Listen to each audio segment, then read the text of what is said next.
always awkward at the beginning of these things simply because no one is here. But I always know, hey Bedelia, I'm always aware that people will watch later. I'm so excited about our special guest, Dr. Shermaine. It's going to be amazing. And it's such a pivotal conversation. And so I'm super excited about this conversation. It's going to be great. Our special guest, again, is Dr. Shermaine Jones. So I'm so looking forward to her showing up. Okay, she's here. I just have to find her. All right. Where are you, friend? Looking for you, Dr. Shermaine. All right.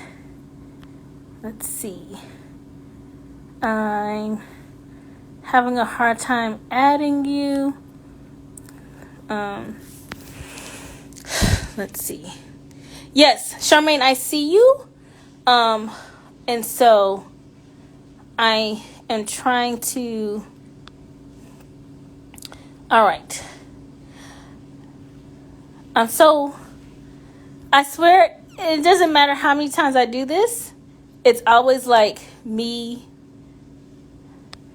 having to do a lot. Okay, let's see. So, Dr. All right, Shermaine, don't go anywhere. I'm finding you on the Instagrams. All right. So, while we're waiting for Dr. Shermaine to join, I would love to hear about where you're calling in from. Yeah. Oh, yay! You Hey. made it, sis. Finally. Hey. How are you? I am great. I am in vacation mode. I decided to end the work week a little early, and so Nice. I am good. I mean, this weekend about did me in. Okay, well, what are you So, up to? girl, I'm at an undisclosed location. I'll text you later. I can't be telling people all over the No, internet where I I am. get it. No, I get it. But afterwards, I'll text you. How Yes, about that? please. Yes, I want all the details. So, how are you? Today is Wednesday. It is. You woke up with less rights this Wednesday than you had last Wednesday. Amen. I mean, I just can't believe it. I can, but at the same time, I'm I had no words. I just I no think words to it's been, process. yeah, I think it's been hitting me in waves. Um, Initially because the first 2 days, white women were all over the internet white womaning.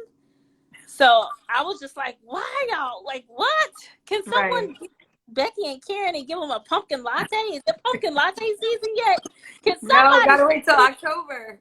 listen? Can someone throw these white women a pumpkin latte? Like, help them out, Lord Jesus! Like, so it wasn't until Sunday night that I was like, oh shit, you know.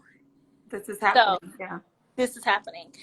Um, so I mean, we like I tell people all the time, I'm out here, and having to navigate multiple violent systems is something that we've had to do intergenerationally, Right. Absolutely. Yeah.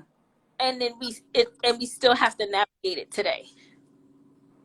You know, Yeah. and And as you said, like, as Black women, we feel this more keenly, um, particularly because I feel like pregnancy is a life-threatening condition for Black women in this nation. We know that the mortality rate for Black women having children is 2 to 3 times higher than white women, right? So to have no access to reproductive rights under these types of conditions is especially appalling, and it's just alarming, particularly being someone I had a child, and my daughter's about to be 3 in a couple of days, and that was my active choice, right?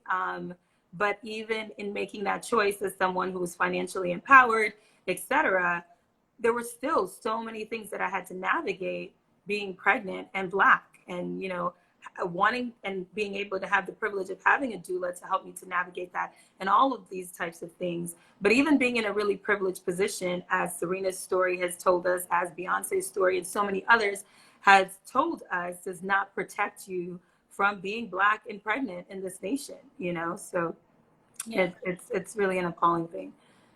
And I think I'm gonna be the person who's like gonna segue us, because I will take us all the way down the Mississippi River, sis. But being Black and a parent is an act of resistance in these yet to be United States. Trademark Bobby Morgan, not Kina Reed. But because being a parent in Black in the United States is an act of resistance, because this is a country who never intended you to have access to your children. Right, right. And I'm not going to say that's something that I've always known. I mean, it's something that hit me like 2 or 3 years ago. Mm-hmm. I was like, being a Black parent is a resistive act in a country that never intended for you to parent your kids. Absolutely. And you could argue still don't. Yeah, yeah. I mean, the literature makes that very evident, you know, and our experiences continue to testify to that fact. Which brings us to tonight's conversation, which is being Black and breathing. And breathing, just breath. And so, I occupy a space. You are an academic. You're going to do an introduction in a second, but you are brilliant. You're an academic. You are spitting Black epistemology, 16 bars every damn place. But I meet Black people, and I'm constantly saying, just because I do racial justice work, you know, coaching, consulting, whatever, right, that's not every Black person's job. If you Black in the United States and you don't do nothing, you don't have to do nothing but stay Black and die. Because you breathing. Right. It's resistance. Because, you know, I meet Black people like, well, maybe I should be doing this or maybe I should be doing that. Nah. Yeah. If it's your calling, if it's your purpose, sure. Right. But if all you do is stay Black and die in these United States, all I gotta do is be just breathing. People could be like, you going to the protest? I am protesting. Right. Yeah. Like, I got a full breath. I'm doing yoga. Right. I'm doing yoga. Yes. So let's tell the people who you are. So I'm so excited. I'm so excited to be here. I'm Shermaine Jones. I'm a professor, assistant professor at Virginia Commonwealth University. I teach primarily Black diasporic literature, African American lit, and my research and teaching focuses on an intersection between affect studies, emotions, feelings, and Blackness. So that's just like a quick little soundbite. See, I told y'all. See, some of y'all, like, Shermaine don't got to say nothing else. Like, just that right there. Well, thank you. This was a great... You have given me lots of words to Google.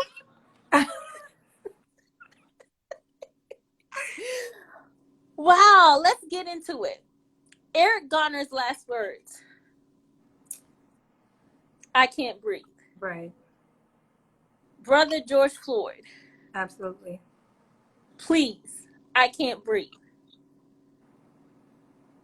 I told myself that I would not get emotional on this live. Mm-hmm. We still don't know all the things with Sandra Bland. Right. But assumingly, sis died in a state of not having access to oxygen. Right. So I guess I want to start with you telling us what asphyxiation is. Mm-hmm. Oh, but before I do that, I also want to be really clear.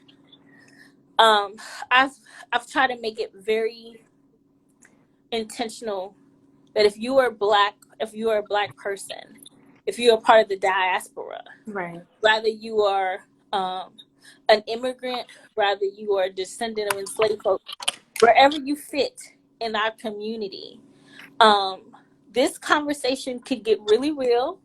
It could be very triggering. I don't think either of us are trying to be trauma-led here. We're not going to be trauma-informed. Right. But we're not doing trauma porn. but I also know that this can be a really hard conversation. So I want Absolutely. to Yeah. say that. All Yeah. right. Yeah. Yeah, and I appreciate you saying that. That's something that in my pedagogy I'm so intentional about. You know, there's an awareness is important. We have to know our history. We have to be informed about our current dynamics and how the past informs the present. It's ever present. But at the same time, I'm sure in the conversation as we talk about I Can't Breathe, we will get to a point where we will focus on intentional breath taking and breath work that we're doing as Black people to stay alive and to stay in joy and to stay in community and to stay in peace. So definitely we're kin in that way, right? We're not going to stay in that space because we are taking our breath back and we are taking intentional breaths. And I think that's also key to the work that we're doing. Yeah, I love that you said that. So let's start. Tell us what asphyxiation is. But don't tell it to us like we all went to med school, sis. Okay. Well, I think it's just that when the air passage is obscured in some form or fashion that prevents you from being able to breathe and to therefore live. Breath is life. It's fundamental to life. And so when I coined the term affective asphyxia, I was speaking to exactly what you started with, the unfortunate familiarity that we have with the phrase I can't breathe, because countless people have died uttering, lamenting that, crying for empathy and compassion, and yet they were unheard and not met with the compassion that they deserved as human beings. And so when that phrase was taken over to both memorialize those who have been murdered by this horrific system, it also represented the feeling that we often have as Black people navigating this climate of anti-Blackness, that we cannot express our deep, whether it's grief, rage, anger, and a number of other feelings that we might have navigating this climate, right? And feeling as if there's a kind of emotional suffocation and a kind of psychic chokehold that you might be held in at times, not being able to fully breathe, fully live in your, whether it's living your truth, live in your full humanity, feeling as if you have to police your identity, police your language, police your body in different spaces where you're not fully recognized. I think it's a human desire to want to be seen and to want to be heard. And that is not something that we are often afforded. It's so funny when you were sharing that. I'm going to take it again. I'm super Southern in the sense that I'm going to go up and down Mississippi. I actually was thinking about something that is not tied to state sanctioned violence. Mm-hmm. A few years ago, we were on a family trip, and we got off the plane, and I had made the arrangements for a rental car. And so we go to the rental place, and they don't have the cars ready, right? Mm-hmm. And I am on top of shit. Like when I organize family trips, I'm like X, Y, check all the boxes. Right. I had called, I had double checked what I needed to bring, how, the deposit, all of those things. And so she's like, oh, well, for what you're wanting, we would have needed this deposit or whatever. Mm-hmm. I was like, no, that's not, that's not what was communicating. Right. So my mom is there, right? And I remember when I first tell the person of the pail, who's basically trying to tell me and my family, we got 12 Black people out here. You trying to say we can't get a enterprise rental?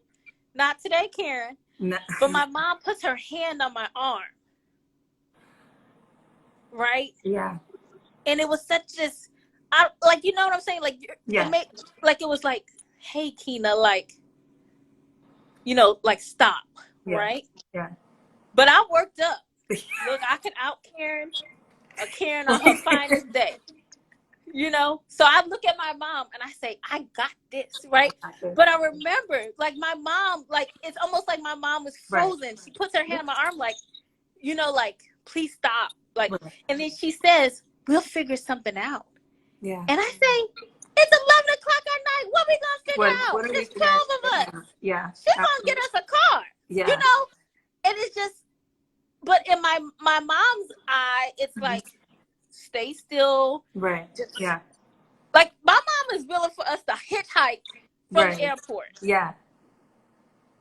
And I Yeah. bring that up to say, I've been in spaces where people say, people who are not Black, well, why Yeah. didn't they say anything? Or why didn't Yeah. they, you know what I'm saying? And so it kind of like, again, it's not as specific as state sanctioned violence, but when you Mhm. said that chokehold, Right. Yeah. Yeah. that keep it inside. Don't Right. don't let it come out your chest. Right. Yeah. So some of it is self-policing that we are taught within, and a part of it is through parental teaching, right? Your parents are like, well, these are dangerous emotions to display in school because they don't want you to be read as threatening. But we know that we're read that way regardless, right? I went to a prep school, and I remember very keenly a number of times where I didn't hear what someone said, and I would say, "Excuse me," like as in, "Pardon me," like, "Can you repeat yourself?" Yeah. And they go, "Oh, Sharita, I didn't mean anything by it." And I'm like, but I I'm said, just asking you "Excuse," to repeat yourself. just jump back, just automatically fearful because I said she thought excuse, she saw the Like, whole. so you were like, pardon me, do you have any gray poop on? But I they said, heard she just took her she, earrings off. she just, yes, Vaseline, everything. Like, she, she jumped back. And, Wait, all of a sudden you got a boxing glove. exactly. So, I mean, there's a lot of policing. Brent Staples talks about in this famous essay around, smothering his rage. And actually, as a larger, very tall Black man navigating the streets, he used to run at night, right? And white women used to be terrified of him. He's out there. He's a grad student at U Chicago. He's just trying to run. He's just trying to relax at the end of the day. And his body is run in particular ways. And so he formulates this concept, around he whistles Vivaldi, around white people because he's like, white people, they trust, if you're whistling Vivaldi, you must be safe, right? So there are all of these, and we know we ain't whistling Vivaldi. It doesn't work anyway. But beyond that, there are these expectations that you are going to police yourself, police your emotions, rail yourself in. Bell Hooks describes it in Killing Rage as choking down that rage. That is the expectation, smothering your rage. And it's interesting that all of that language has to do with, again, asphyxiation, smothering, choking, right? These are not natural positions of breathing freely and living, in an expressed kind of way. So yeah, that's absolutely. So you see the generational differences in what is considered appropriate ways of expressing your anger or expressing, discontent and things along those lines. Yeah. So, sis, let's get into it. What do we think are the long-term impacts of this mothering, of the swallowing, Right. of containing that? Mm-hmm. Because I'm also thinking of Sister Kataji. Mm-hmm. Mm-hmm. I And that watched look and that the face. first day. I couldn't Right. watch anymore Yeah. Yeah. Yeah. because that is what we saw. Right. Right. Her being accused of being a pedophile, Right. of so many things. When I tell you that messed up, like I wasn't right for 2 weeks after seeing her Mm-hmm. hearing. Yeah. Yeah. But I mean, Because apart. I had been her Right. in Oh, yeah. multiple times in my life. And I Absolutely. feel like so many of us saw that and we're saying the same thing. Like I know exactly how that sister felt. Right. You know? What do you think are some of the impacts of that? I mean, I think the impacts can be that then we're taught that the expectation is that we're supposed to continue that, right? Because a lot of people complimented, her composure. That's a word that people like. You were so composed, and I've gotten that too, and bought into certain types of respectability politics because you do have to navigate. Like there was a time where I'm like, I could lose my job today because the way this man just spoke to me at this meeting in such a disrespectful manner, and essentially it was another professor, definitely talked to me in a way that I just felt like I was not respected, and at that moment, you're constantly navigating, right? Okay, do I speak up? Do I say it? What tone do I use? How am I going to be? All of that is exhausting. So what it does is it produces this kind of racial fatigue, right? That impacts the body in a myriad of ways. And if we're not psychologically finding, whether it's through therapy or other forms of outlets to express that, or if we don't have communities that we can share that can acknowledge, like, I've been there, right? And I understand that, and validate that, that experience, then it can also be incredibly alienating. But I think a lot of the physiological impacts that we see, the weariness, sometimes I talk to my friends and they're just tired, like physically tired. Sis, there are moments when I Yeah. say, I'm Black tired. Right. Racial fatigue is real. Like, I think that, yeah, Black, I like that, Black Like, tired. I'll be like, people like, how you doing? I'm Black tired. Black tired. Like, that's a whole sick and different tired level of of being being. sick and tired, and even Taraji, in her expression of, I don't know how long I'm going to really be able to live in this country, right? A part of what she expressed was fatigue. And again, privilege does not protect you from this, right? Access to wealth does not necessarily protect you from these types of experiences. So I do think it gets trapped in the body in various ways. And then it can end up being expressed in anger, in Wait. I short-temperedness. want to go back Yeah. to trapped in the body. Yeah. Right. Mm-hmm. I am an educator. I come from a communication background. I am not a biologist or a doctor. Yeah. Okay. Yeah. But I do want to go back to Ketanji, right? Because Mm-hmm. I think part of what made me turn it off. So seeing her like be stilted, seeing her smother all of those things. Right. And I kept thinking, wow, the stress hormones raging through her body. Right. Yeah. And so, like, to your point, right? Everyone's like, she was so composed. She held her own, all that bullshit. Right. Mm-hmm. No one had words to say about the KKK clan who's doing this, right? Yeah. And they're like, I don't know which one of the newscasters, but they were just basically like, she served her country well, her community well. Yeah. I said, but her body's going to pay the cost. Absolutely. The physical toll, your body will. Her body's going to pay the cost.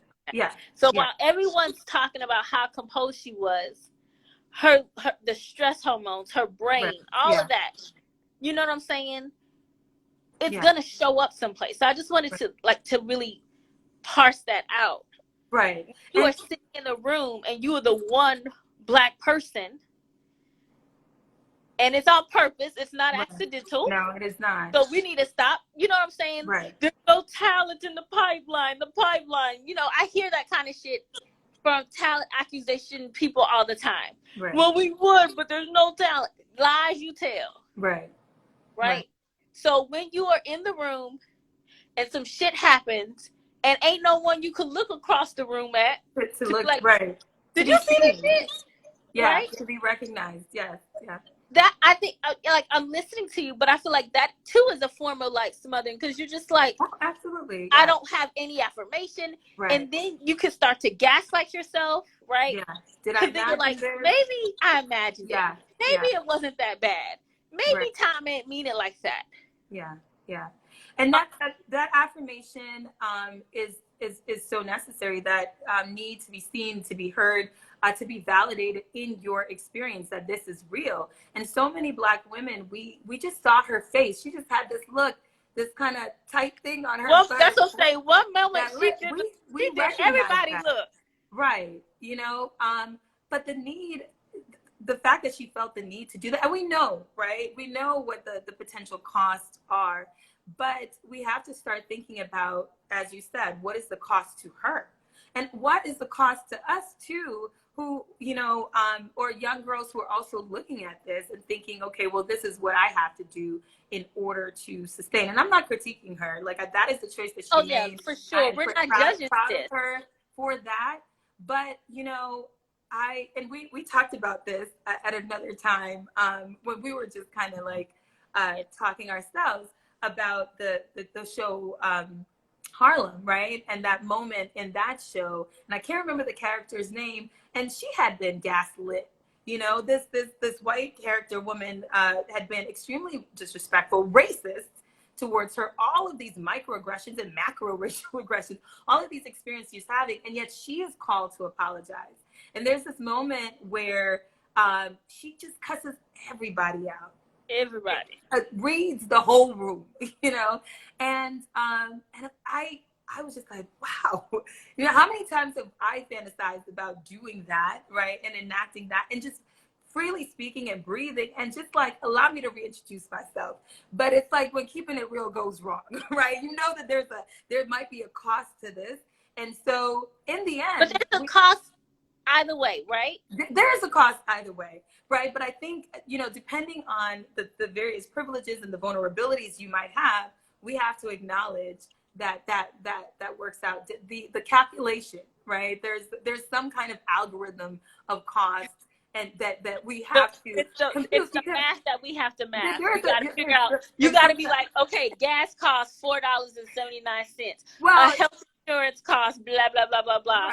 Right. Gallon of milk costs like it's. No, absolutely. But when you were at the car dealership, you know, there was a moment where you were like, nah, she gonna catch this, right? We're gonna do this right now, because you did that kind of assessment. And in that moment, you felt like, mama, I love you, but you're gonna take that hand off because I'm going to handle this. And you felt empowered to do that then, right?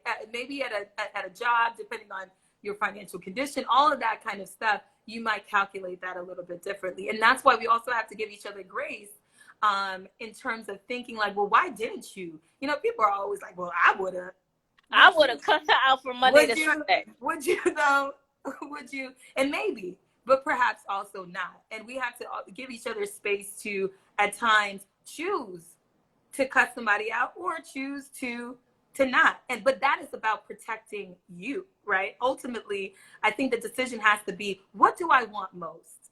Is it that I want this job right now? And what is the outcome? Or is it that I just need to speak my piece, right? And I just need to say what I'm going to say regardless of what happens. And I think that, you know, it can be a privilege sometimes to be able to make that choice to say, yeah, I don't need this job. You know, I think about Everybody Hates Chris.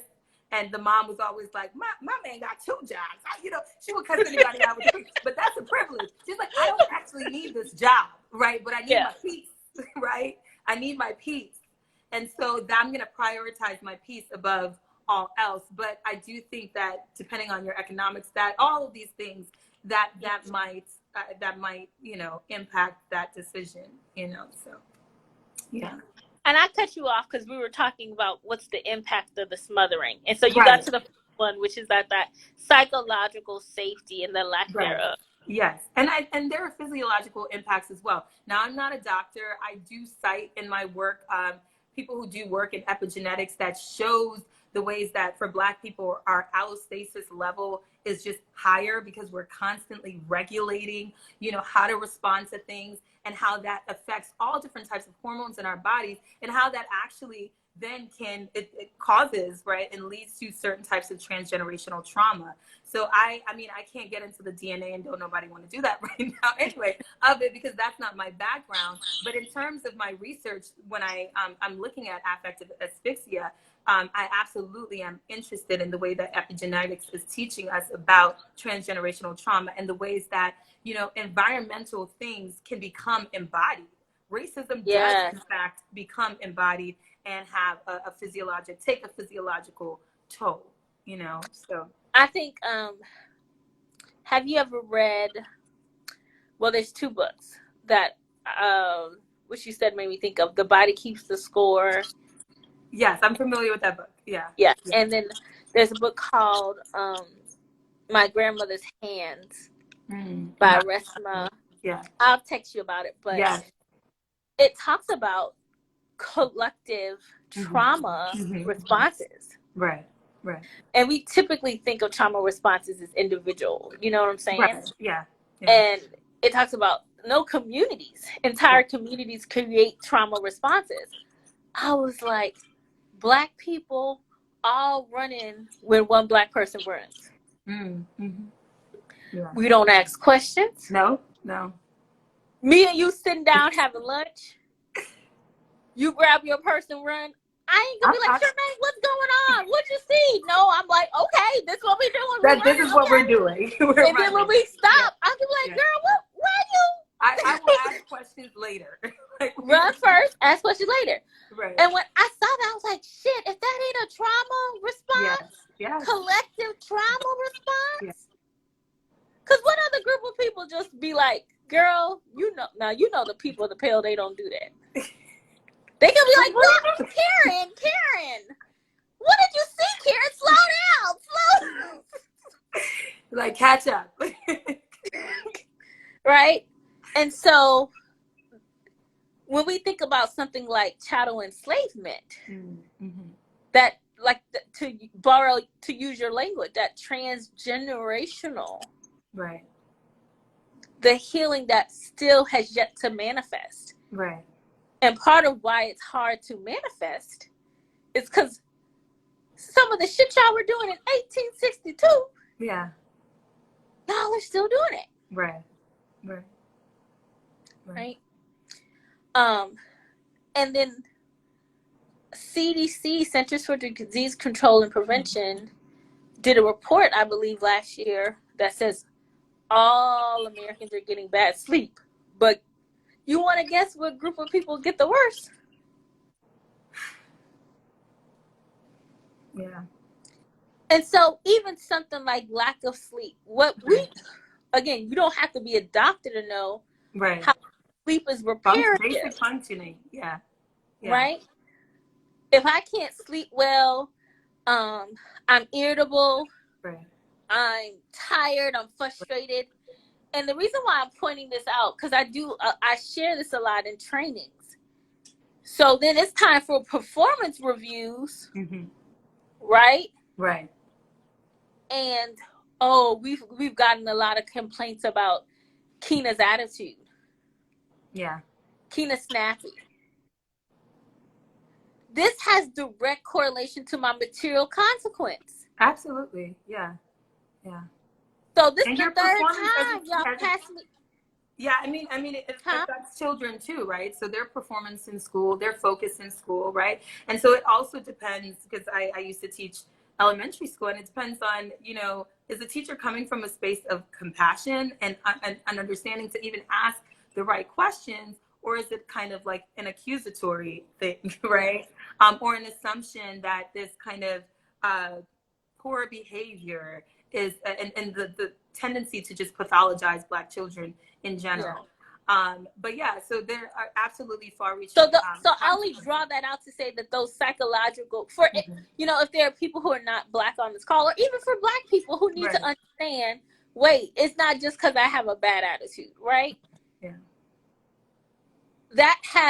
It's a ripple effect. Yeah. Absolutely. So I know you named 2 impacts. Are there any more that you wanted to expand on?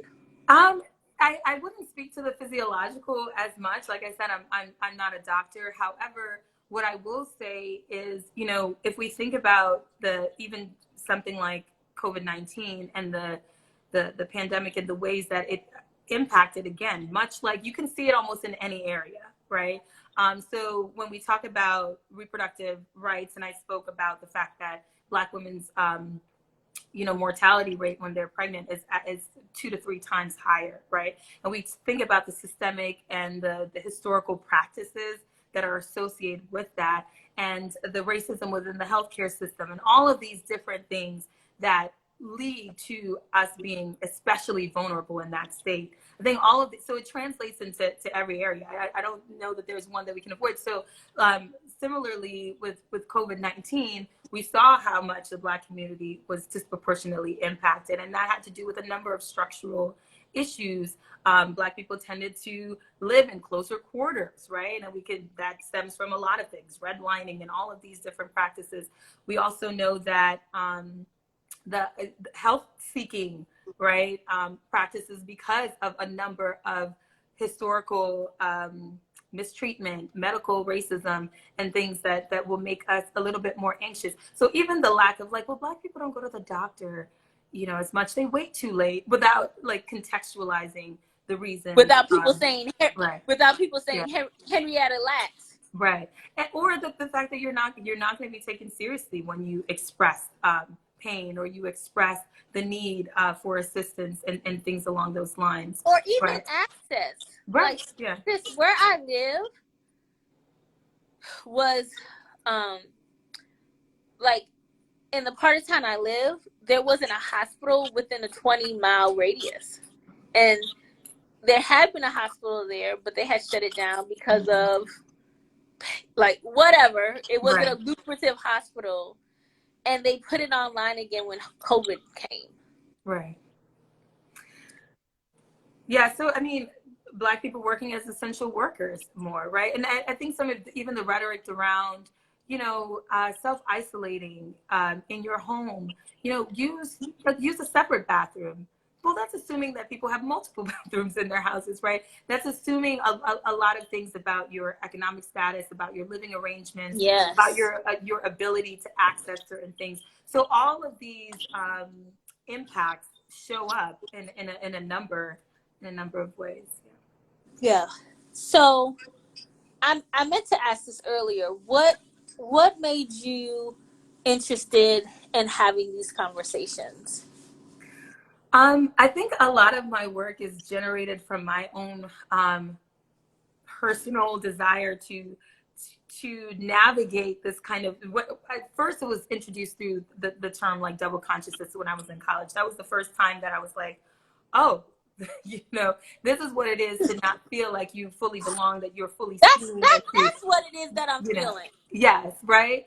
And so feelings and navigating race and how it felt to be Black, to be thrown against a sharp white background, to describe, to borrow from Zora Neale Hurston, because I was often in very white spaces, that sense of alienation.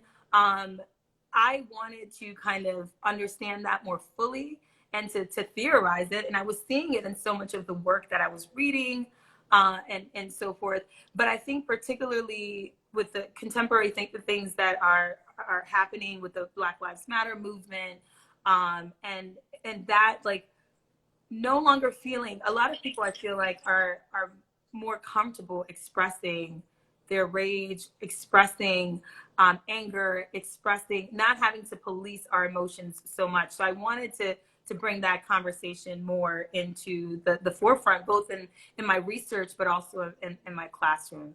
But I think a lot of it stems from me wrestling with these questions personally and existentially in some ways. Yeah. Um, so one, if you have a question for Dr. Jones, feel free to submit that question. Um, there's a little question mark with a circle, so feel free to share those questions in that. And while we are waiting for questions to see if people have them, why do you think this is useful for us as a community to have this language, right? Like, I want somebody to look at this live and then tomorrow tell their boss, I am asphyxiated here and we need to talk about it. Right. So why do you think this is helpful for us, for our community?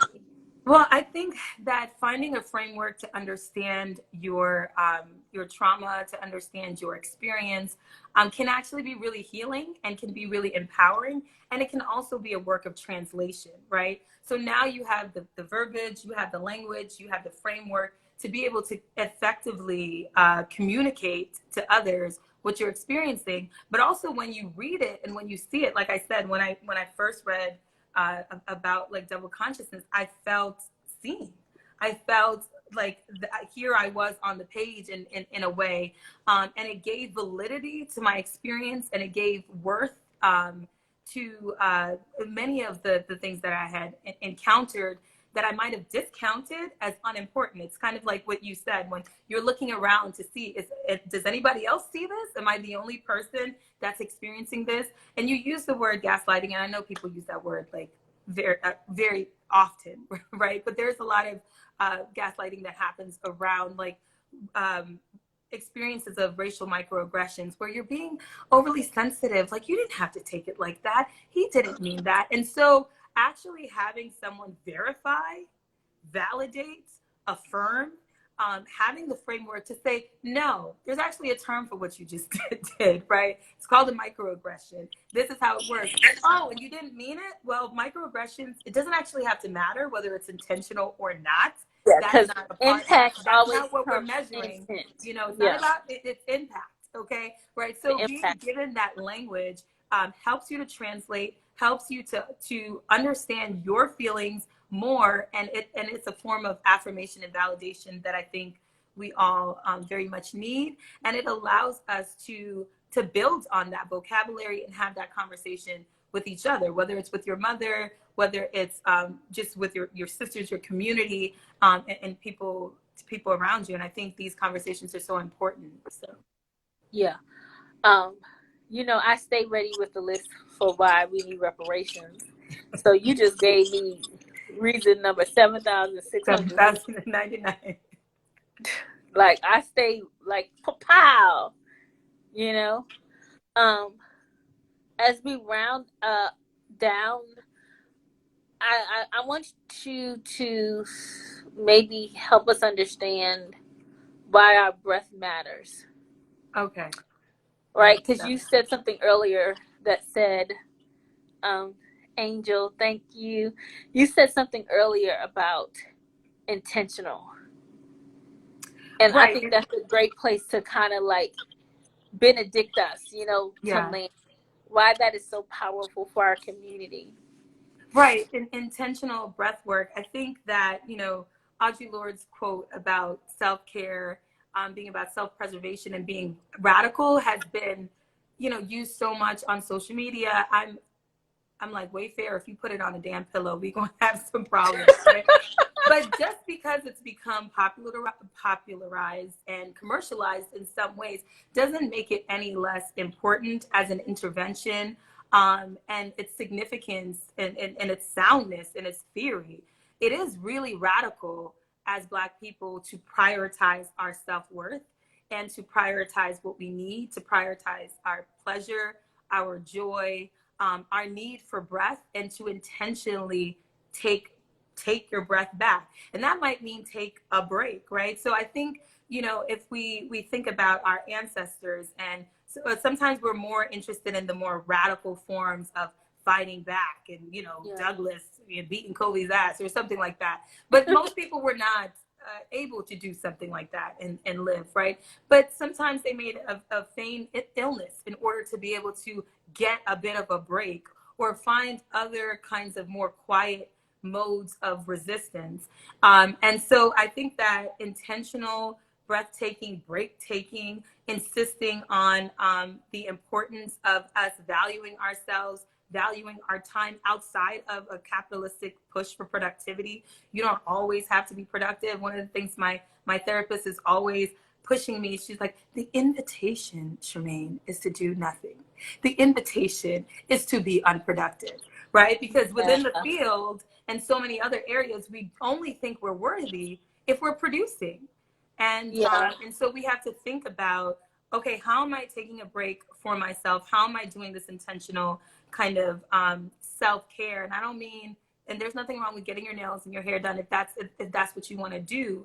But you had mentioned, in our kind of conversations, Black girl breathing. There's so many practitioners who are thinking about breath work as healing for racial trauma. And I think particularly in this climate of expressing I can't breathe and the reality of affective asphyxia, that is really important. But what does it mean to then think about the ways to resolve that? And, Christina Sharp asked this question in the wake about what does it take to keep breath in the Black body, right? So it's about thinking about what does it take to keep breath in my body, right? What does it take for me to not just exist for the purpose of producing or working for others? And this can mean a lot of different things. As a Black mother, what does it mean for me to not only be reproducing and then producing for other people, but doing something that is literally just for me? So can I just pause you for a second there? Sure. Because I always want to honor our ancestors and bring the contemporary to the past. Right. So I'm not a historian, full stop. I spent this whole life telling people what I'm not. But I joke around, but I'm also serious when I say, do it for your ancestors. Mm-hmm. Mm-hmm. You know, I joke and say, cut some people out because your ancestors couldn't, right? Go ahead and do it. You're like, should I? Yes, cuss them out because your ancestors couldn't. But the reality that our community, for a variety of reasons, are the people who are no days off. Mm-hmm. I'll sleep Mm-hmm. when I'm dead. Grind. Grinding? Yeah. How in the hell are Right. we the poster child? Which we ain't gonna talk about how Right. Clarence Thomas got to be the poster child of this shit, but that's a whole nother conversation. But how did we become the poster child of no days off? Right. I'll sleep when I'm dead. No sleep. When literally your ancestors, if you are the descendants of enslaved folks, could not take no days off. I'm taking all the days off. I'm taking all the days off. And you better not ask me why. Because I'm going to say your granddaddy, because your granddaddy, because your great-great-granddaddy. That's why. Mary, well, we looked at the paperwork and it looks like this is your second vacation this month.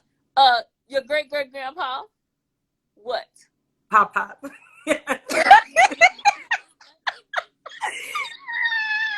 Yeah. But I'm saying, and I think part of the struggle here is that our people don't know what is old. Right. Yeah. Because if you knew that history, baby, they messed around and let me find out that we built the Capitol for free twice. That was probably the worst thing I could have found out, Shermaine. Right? You're like, because it's like one time, okay, y'all built it for free once, twice. So when them people stormed the Capitol last year, talking about our house, no, that ain't no. That's not historically accurate. Yeah, absolutely. So I just want to bring that historical context because, again, I think, first of all, every group of people who are not racialized as white, people of the global majority have been brought to these United States to produce and to labor. Right. Yeah. So when you break that down, this is why you have 75-year-old Black grandmothers still working to the day that they cannot. Yeah. This don't got no more knees, or she didn't have 5 hip replacements, but working, because so much of how we see our value is tied to what we produce. Right. Yeah. So we really got to look back to where did this come from, and realize that is not ours to continue to translate to future generations. Right. But if you buy into this notion that capitalism is the answer, this kind of myth of meritocracy, I remember in Scandal, Olivia's dad, you got to work twice as hard and be twice as good, right? It's that kind of sentiment of overcompensation, right? Rather than like, you are worthy in who you are. And what does it mean to expect that your child, and people are told this at like 7, 8, you have to outperform, outdo. You got to give 300%. Yes, and the exhaustion that produces. So we are bred, in that kind of thinking, and we end up reproducing that. And I definitely see it in myself.